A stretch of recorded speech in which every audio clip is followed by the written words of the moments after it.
Nourou Abdallahi mbokk yi asalaamualeykum wa rahmatullahi taala wa barakaatuhu. ñi ngi fii ci unité 10 Parcelles Assainies ci benn néegu yàlla boo xam ne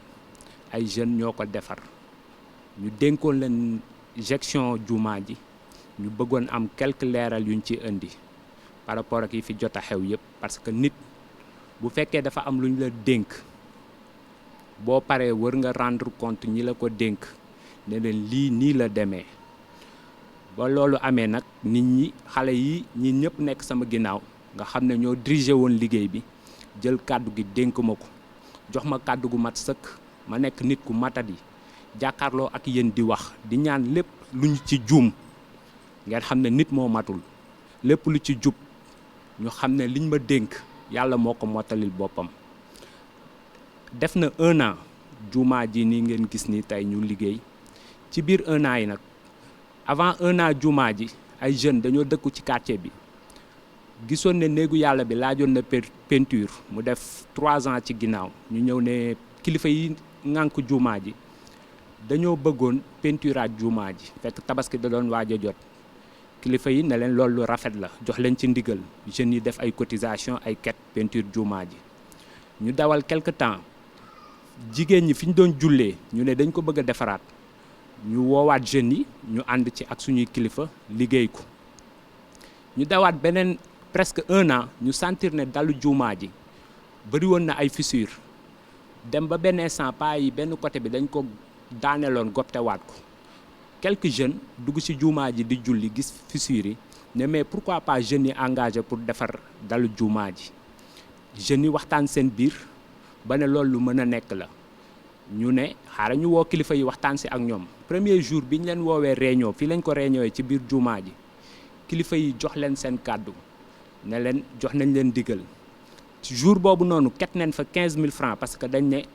nit booy wax benn affaire bu ko naax saayal foog nag kenn ku nekk am lu mu yëkkati coppati def ci ñu sosee ko lu ñu bëgg a liggéey jour boobu li mu génnee bu bëriwul 15000 francs lay toll. ñu ne léegi nan la ñuy def ñun jeunes yi ñu retiré waxtaan suñu biir créé benn groupe WhatsApp groupe bi amoon na plus de 37 personnes ñu ne léegi nan la ñuy def ban plan la ñu war a teg ba àggale liggéey juma ba defar liggéey jumaa ji si biir noonu jeunes yi ne bay si sa wewu tànk kenn ku ci nekk da ngay cotiser chaque mois 10 000 francs chaque àjjuma 1000 francs boo ko évaluer mois bi day nekk 15000 francs ñu ne léegi nag loolu bu ñëwee bu ñu ko dajalee quelque temps. ñun suñu objectif moo doon teggi dal teg dal li ngeen gis fii nii ci biir lépp boolewuñu ko ci woon poto yi dañ ko bëggoon conserver nga xam ne dañuy teggi dal teg dal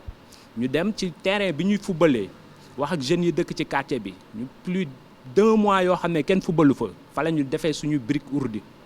ñëwaat ci kaw dalu jumaa ji defar fa suñuy élément bi ñu ñëwee di daaneel si jumaa ji yàlla nattuñu poto yi nekkoon ci jumaa ji ci suuf yëpp daanu ñu xam ne lii nii la ko yàlla bëggee ñu ànd ak gëm yàlla ne ba tey ne ñu continuer bi loolu amee am na ay bonne volonté yu nekk ci koñ bi bonne volonté yooyu kenn ku ci nekk participer nga ci parce que lettre de soutien yi ma leen dañu 15000 francs yooyu dañ ci def ay lettre de soutien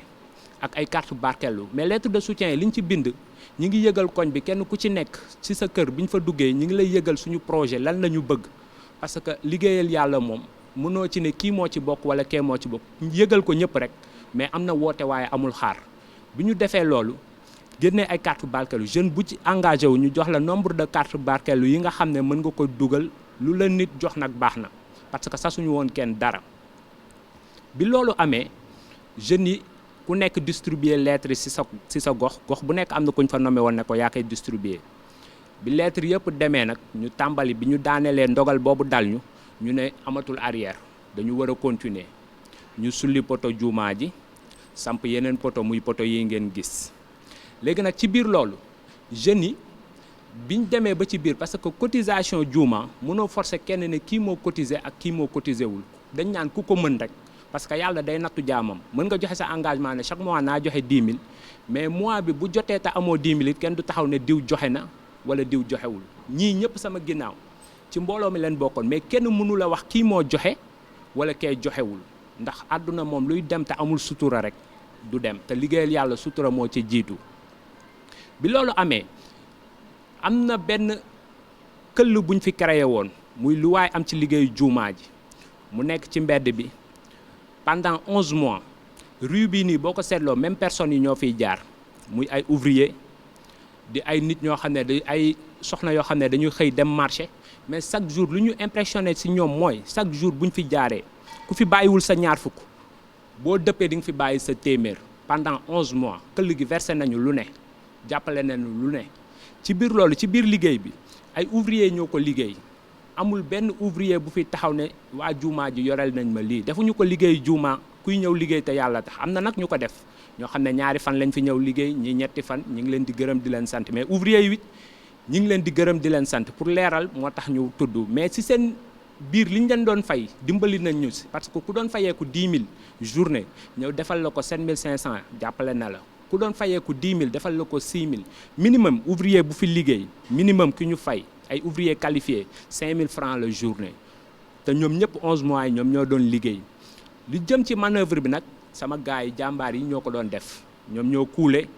ñoom ñoo samp poto yi ñoom ñooy gas lépp loo bëgg a def rek boo leen ko santee ñoom ñu defal la ko yow mi qualifié nga ñëw def say finition bi loolu amee nag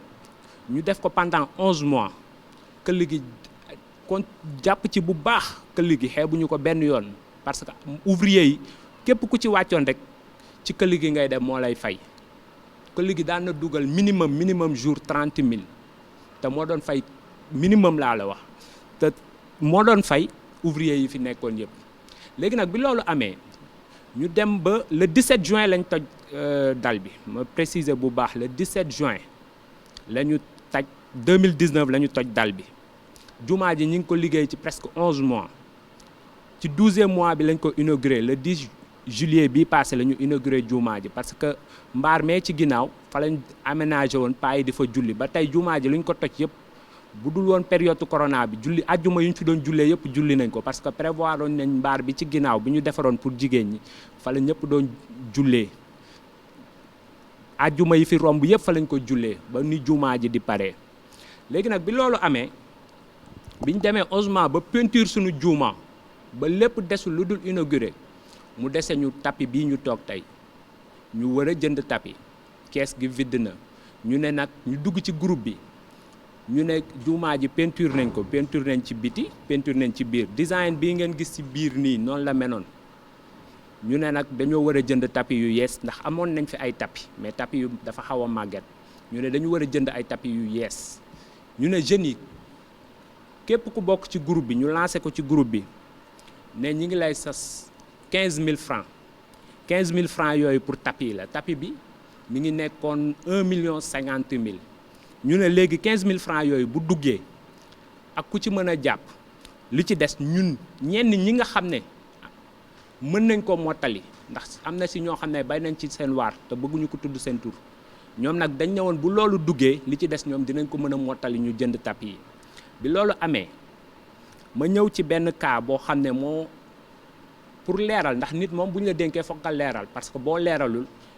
am na lu muy jur ëllëg te ëllëg boo waree wax te waxoo lu àdduna lu ñëw rek jël ci say responsabilité après lu war a am dina am mais boo ci jëlu say responsabilité ba mu trop tard nga bëgg ci wax du am sens mais nit bu ñu la dénkee nga ñëw ne dama bëgg a defar li ay kilifa ñu dénk la te nga xam ne kilifa yii la dénk li ñu la jiitoo ci kaw suuf te xam ne leen li ngay sos ak ni mu mettee ñu am confiance ci yow dénk la doo ko boole ak wax moo tax yu fi jot a xew yu bëri xam naa ñenn ñi dinañ ne lii yéex ngeen ko def mais ku wax te wax jotul di nga réccu li nga doon wax nag boo koy wax da nga koy wax ba wax jotee bi wax jotee nag jàpp nañ ne kon ko pare nañ inauguré suñ juma kon wax jot na ñu ñëw ci benn cas muy Ñaa Xarañ Lo suñu xoolee le 1er juin la ñëw ci jumaa ji mais avant le 1er juin jeune la dëkk ci koñ bi mu dëkkee ci koñ bi ñu wax yëgalee yeneen jeunes yëpp liggéey jumaa ji noonu lañ ko yëgalee bi ñu ko waxee def nañu seen jumaa ji jumaa 1 giga la jumaa 1 giga du ma ci dugg seen liggéey bi du dem ñu xam ne lii muy def moom am na ci moom la concerné wuñu mu dem ñu dem des fois bu ñuy liggéey mu romb ñu fi toog waxtaan ak ñun jóg dem ñu continuer suñu liggéey bi ñu demee nag benn jour lay romb dugg ci jumaa ji kenn woowu ko premier woo bañ ko woowoon ne ko dañuy liggéey jumaa ji ci lañ ko gëj a woo mais bi mu duggee ci jumaa ji li mu snap ci jumaa ji ba nit ñi envoyé ko seen xaalis li ko yéem ba mu snap ko looloo yéem nit ñi ba ñu envoyé ko xaalis parce que lii bi mu fiy ñëw lii lépp nii la ko fekkee suñu intérieur peinture nañ ko defar nañ suñu lépp monter suñuy porte dara desul lu dul tapis pour inaugurer suñu jumaa suñu façade peinture la ñu amoon peinture nañu ko bi mu ñëwee snap jumaa ji responsable yi nga xam ne ñoom lañ dénkoon liggéey bi fekku fi kenn mais bëri na fi ñu fi doon ñëw di jël seeni vidéo wala seeni photo di ko statut mais dañu jàpp ne lu normal la parce que man nit mënu fi dugg mënankaan bul photo wala bul def lii mais bi mu ñëwee def snap bi génnee 20 junni ci snap bi lañ ko gis ne sama contribution mi ngi nii ku ñëw maa ngi leen woowuma leen ci lii woowuma leen ci laa ci néegu yàlla laa leen di woo lii laay participer ci jumaa ji ñu yëgal sénégalais yi ne 100 000 francs yooyu bi nga koy wax moom rek a nekk amul kenn benn responsable bu mu ko jox jëlaat 100 000 am def ci poosam jour boobu ñëw na fi 4 fois def ay snapam loolu moom la concerné parce que liggéeyal yàlla moom bu bëree coow rek du àgg yow mi ñu dénk nag boo ko xameewul noonu lu ñëw rek nga détail bu nekk nga bëgg ci dugg bu yàggee day jur leneen te jumaa ji moom ma ko du titre foncier mu neex nga ñëw dugg def lu la neex après sa diggante ak sa borom la loolu problème mu conscience la bi loolu amee mu ñëw indi fi 110 mètres carrés carreau ne Jamil Karo moo ko may karo yi pour jumaa ji ah nit nag du ñëw indi ne diw moo def lii pour jumaa ji nga ne ko lii nga def bëgguñu ko wala bëgg nañ ko bi loolu amee nag ah ñu ne kon ko indi na karo yi mu ne léegi moquette yi Bougane Gueye Dany engagé na pour jënd moquette yi ñu ne ko yàlla na ko yàlla fay ba tey ni kenn neewu ko ne ko lu tax nga snap lu tax nga lii lu tax nga lee parce que dañ jàppoon ne benn jeune la bu ñëw bëgg a jàpp ci liggéey parce que nit mën nga juum ci début bi fin bi nga ñëw rattrapé wu ndax diine sax dañuy ñaan mujj gu rafet mën nga ko njëkkee te doo ko mujjee ko nag mooy lu am solo mais ci biir mujjee gi bi mu ñëwee indi karo yi dafa am benn suñu grand bu dëkk ci koñ bi bu mu indi def benn vidéo ñuy profité ci occasion bi di ñaanal grand bi yàlla na yàlla delloo si xelam parce que nit boo nekkee ci koñ da nga war a fexe nit ñi nawloo la mooy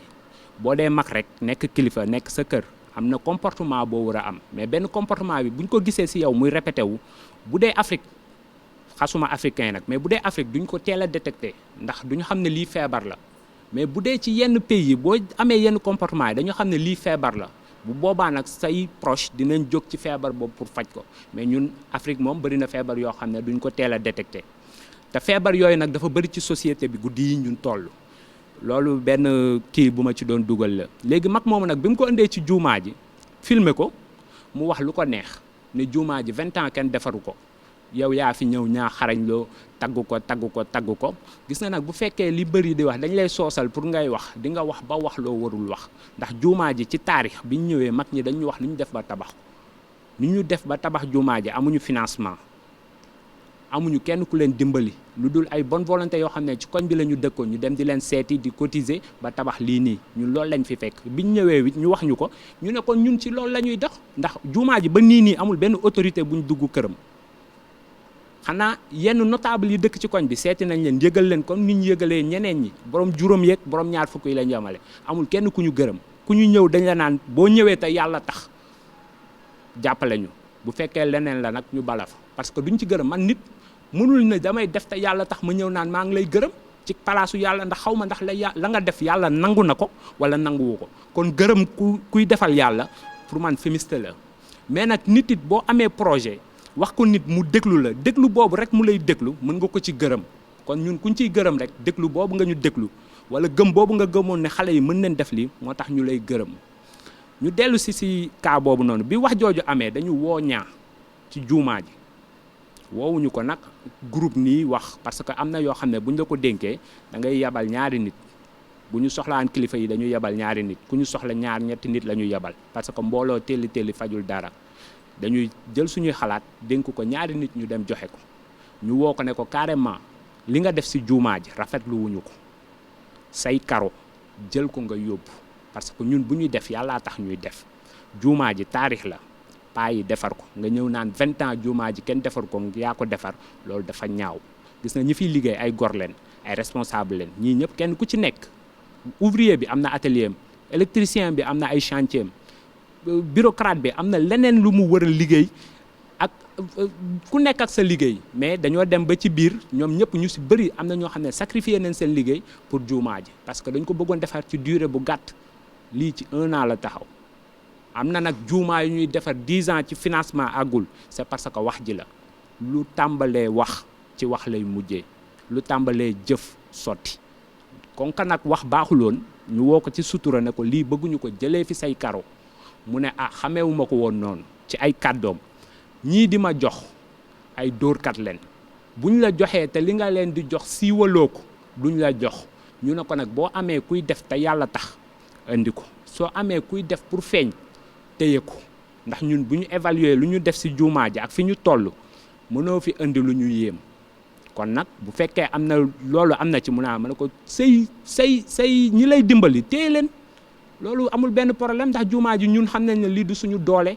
du suñu alal du cotisation yi may wax du këll gi may wax yàlla borom bi subhanahu wa taala moom moo ko dogalee nii teg dal ku ci dem ba am lii nga xam ne yàlla borom bi moom moo ko dogal suñu borom nag mën na lu ne mais ci kaw ku ko gëm xam ne mën na lu ne boo ko dénkee rek mu defal la ko te liggéey bi nag amuñu kilifa guñ ko njëkk a dénk mooy borom bi subhanahu wa taala defuñu ko woon pour gis leen ñu defuñu ko woon pour xam leen ñu defuñu ko woon pour nit ñi yëg ne ñoo ko def dañ ko doon def pour jaamu yàlla ndax gor suñ la lebalee bor boo xam ne mënoo ko fay da ngay def bor bi loo am dugal ci ngir borom bor bi xam ne kii yaa fusul benn baaraam bi su ma ko borom bi subhanahu wa taala doon fayeeku mënuma ko fay sama giiru dund kon du ma def lu ndaw lii lu tuuti lii ci néegam bi di ko bàkkoo mais nag bu ñu la joxee ay responsabilité boo demee ba ci cappaandaw ga dafa jot nga leeral su médiatiser wul woon juumaa ji wax ci li mu ci wax lii tey du ngeen ko gis kilifa yi bi ñu paree ba jox leen seen caabi amul kenn ku ne ñu ci jërëjëf ku seetaan premier xutba bi mu dugal juumaa ji bu ñu koy ouverture déggul jërëjëf déggul parce que dañ leen woo ne la ñun nii la ñuy demee bi loolu amee nag Jamil Karo bi ma ñëwaat 110 mètres carrés 190 mètres la ñu may ñu ne kon nañ ci essayer xool nu ñuy def ba karole juumaa ji moom moo ñëw mu ne ñu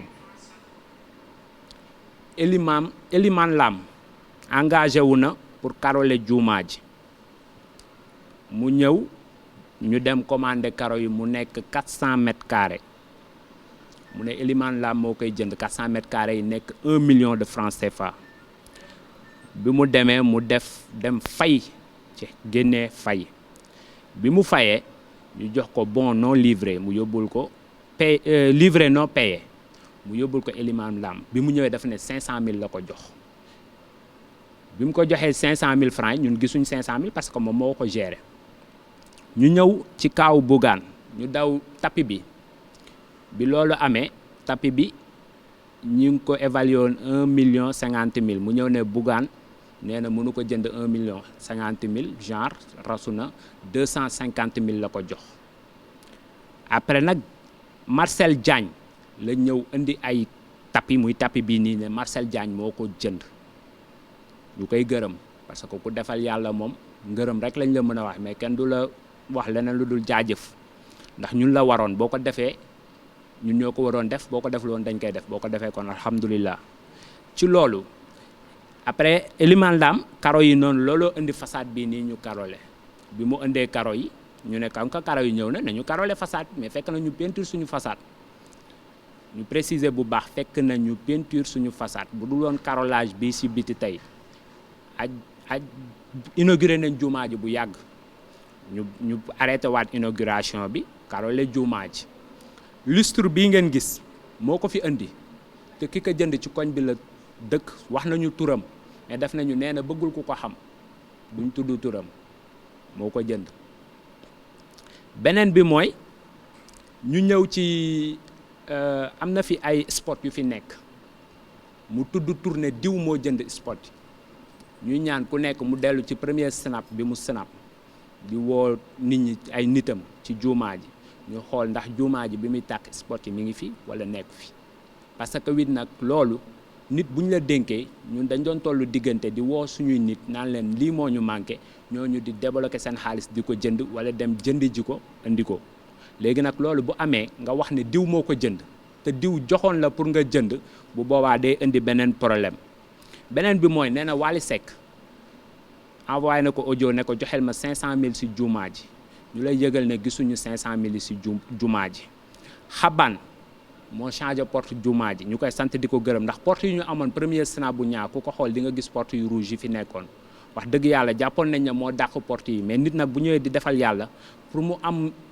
si ngëneel yu ñu am moo tax ñu changé porte yi montel ko ay portam di ko ñaanal yàlla mu fay ko. beneen bi mooy climatiseur bi ju morgue bi moo ko changé mais fekkoon na fi climatiseur buy dox bu normal mais kon ko indi na lu bees te lu bees dafa rafet ñu ne nañ ko changé mais bi muy indi climatiseur yi fekk na climatiseur u morgue bi mi ngi dox moo indi climatiseur ne am na benn femme bu ko engagé. beneen bi mooy indi na fi 8 fenêtre aluminium mais du fenêtre yi ngeen di gis ci jumaa ji ci jàkka jigéen ñi la fenêtre yi en bois la woon benn femme moom moo demal boppam ci menuisier métallique bi commandé ay fenêtre am ñëw indi ko ñu monté ko changé na fi benn 4 portes muy arabe bi ñuy jàngee ak porte aluminium bi ak porte bii ci ginnaaw mu nekk 245000 changé na ko fi. léegi nag loolu lu tax ñu koy leeral loolu la fi indi mais amul benn doomu dërëm bu mu yëkkati ne lii diw moo leen ko jox ci jumaa ji gisuñu ko ñii ñu fi tudd la ñu gis te daf ne ñii ñoo def lii xabaan moo ñëwal boppam jël ay mesure am ànd ak menuisier am maire bi moo defar porte aluminium am moom moo génnee 245000 ñu changé 3 portes yi lustre bi ki ko jënd ci koñ bi la dëkk carrelage bi Eliman Lam la wax moo jënd carrelage am ak kii ak ciment bi ci dem ak yooyu Jamil Karo may nañu 190 mètres carrés ñu ngi koy gërëm di gërëm nag képp koo xam ne yaa ngi doon xaar ñu gërëm la parce que nag nit boo amee projet am ñu la ci fekk si boo leen gërëmul dañuy def te yàlla tax nga gërëm leen ndax déglu gañ la déglu mais ci leeral rek ñaaxarañ loolu dafa indi këll gi nag ñu wax ci tuuti daf ci wax ne këll mënul yor juuma mi ngi nax boppam am na ñuy def te yàlla tax te ñooñu juróom ak ñaar fukk la ñu yor mais 11 mois kuy dox téeméer chaque jour nga xam ne kooku jàmbaar la këll gi nag ki ko yoroon rakam la ñu nawloo ko dëgg 11 mois ci naaj bu tàng bi chaque jour dina xëy si 9h au plus tard 20h 21h lay wàcc juumaa ji liggéey nañ fi heure boo xalaat liggéey nañ ko 23h wàcc nañ ko fi 5h du matin wàcc nañ ko fi ndax dañoo bëggoon teel a pare ay goro ko doon def ay jaama ko doon def pour sant seen borom doon def pour gërëm seen borom mais bëgguñu ci woon lii ñi ngi jéggalu ñëpp ndax lii du lu ñu woon bëgg di nuyu ñëpp di wax asalaamualeykum wa rahmatullahi taala wa barakaatu.